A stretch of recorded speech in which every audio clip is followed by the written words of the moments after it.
You bless you. Welcome to Prince of Peace, the Celebration Church of All Nations, our Sunday service. We thank God for this day. It's another day God has made, has given the grace to meet us once again. Before we go in a time of prayer, viewers, I welcome you. If you are watching me wherever you are, I welcome you. Connect to this grace. We want to look in the book of Judges, chapter 6, from verse 28.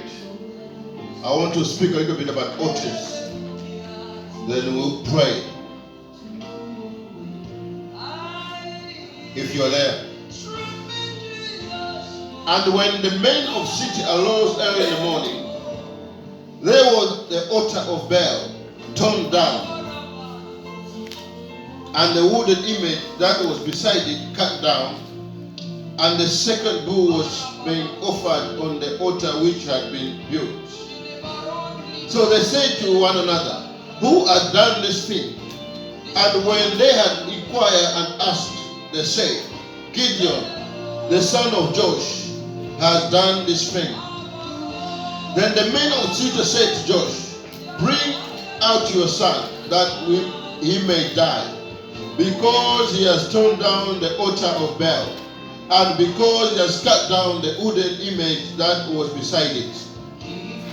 But Joash said to all who stood against him, "Would you pray for Baal? Would you serve him? Let the one who would pray for him be put to death by morning, if he is God. Let him pray for himself, because his altar has been torn down." Therefore on that day he called him Jerubbaal, saying, "Let Baal pray against him, because he has torn down his altar." Then all the Midianites and the Amalekites, the people of the east, gathered together. They crossed over and encamped in the valley of Jezreel. But the Spirit of the Lord came upon Gideon, and they blew the trumpet. Right. I want you to jump upon that one. I'll just speak. I don't want to read so much, but I want to go to the time of prayer. Right. This is Gideon before he proceed to do the mission which God has assigned upon his life. There was something which was supposed to be destroyed before he goes further. Amen. Amen. It was the instruction of God to tell him, say, before you go further, of course I've instructed you this mission, but before you go further, I want you to pull down that altar of Baal, which is in your father's house. I want you to destroy it. After you destroy it, build me an altar and sacrifice a bull to me. You see how powerful the altar is. Even God values the sacrifice of the altar. Amen. Amen. So, in other way, in Gideon's family, they were idol worshippers. Amen. Yes. They were worshipping idols. They had built an altar which belonged to Baal, an idol. And all the Midian, the Amalekites, they were all right there. All the people of Israel, they were there worshipping God's things. And they were very furious when they woke up in the morning and found that it had been destroyed. You have to understand, Gideon did this during the night, that no one was seeing him doing it. So he did it secretly, and he destroyed this altar of Baal secretly. Amen. No one saw him destroying it. Because if they saw him, see how furious they were, they could have killed him. They died. So he had to do it secretly. You see, in your families, that altar in your family, if you dare to do it publicly, see how the elders, they will cut you off. They've been worshipping that altar for 100 years, yes, generation. And if you just come there and say, "Today I've come to tear down this altar," my friend, you'll be the hot soup. I've seen a man of God went to his family's village, say, "I've come here to destroy this altar." And the elder said, what are you saying? He said, I've come to destroy this altar. He said, carry on. The man destroyed, he came his prayer warrior and he destroyed it. But the result of that was unimaginable. Why?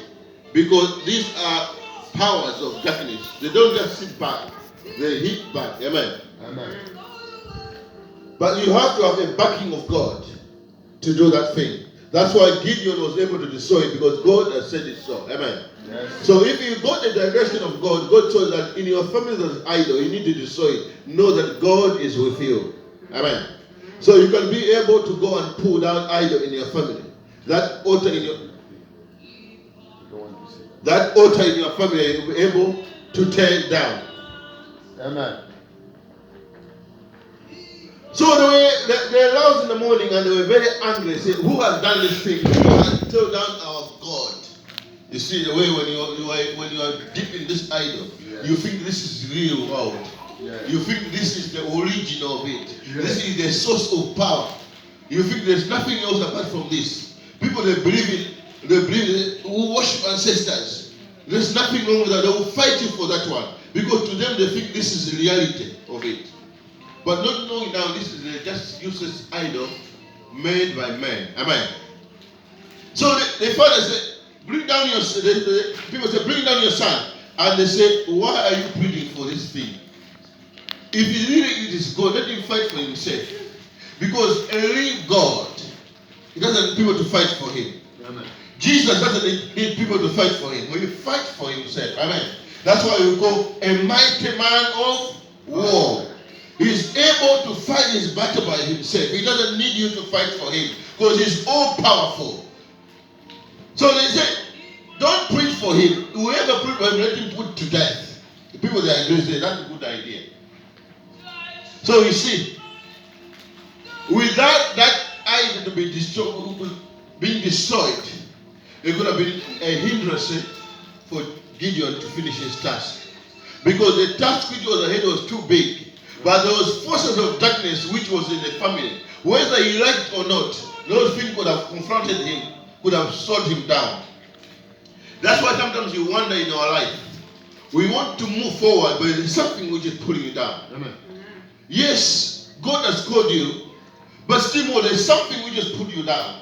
Because there's something which is there, which you don't know. Amen. Even Gideon was called, but still more, there are forces in his family. So it doesn't matter whether God has called you. If you don't recognize there's some powers, there's altars you should need to break in your family. You spend there years and years going in circle. You find that you want to marry, you can't marry. The altar in your father's family is fighting you. Sometimes they even combine themselves.